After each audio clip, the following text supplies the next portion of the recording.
ទៅនៅចាំស្អែកថ្មីអើយ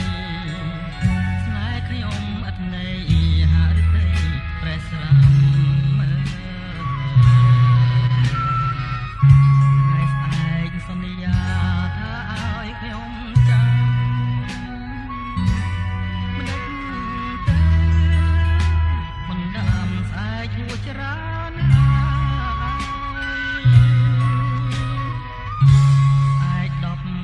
20ស្អាយស្រី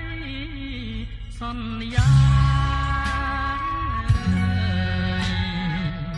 អាយខ្លាំងវិចាថាឈប់ឆ្លងឆ្លើយអាយដែលស្រីផ្ដាំចាំហួងច្រើនហើយអាយណាទើបឆ្លើយឲ្យខ្ញុំផុតត្រង់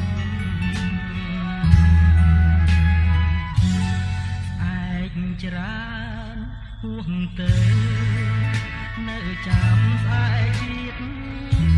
តែខ្លួនត្រូវឃ្លាតទាំងទ្រូងរងកម្មអ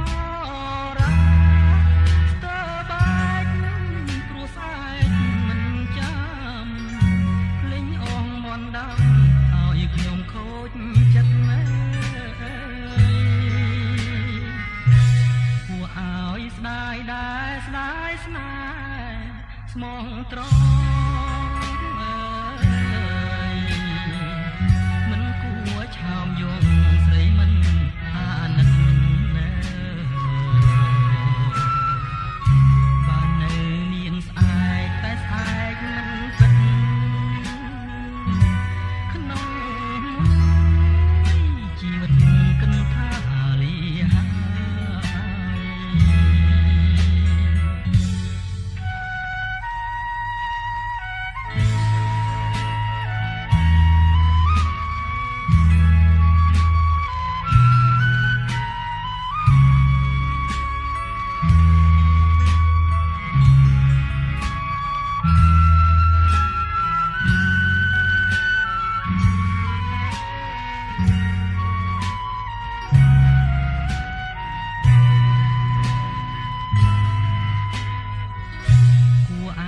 ស្ដាយដែរស្ដាយស្នេហ៍ស្មងត្រង់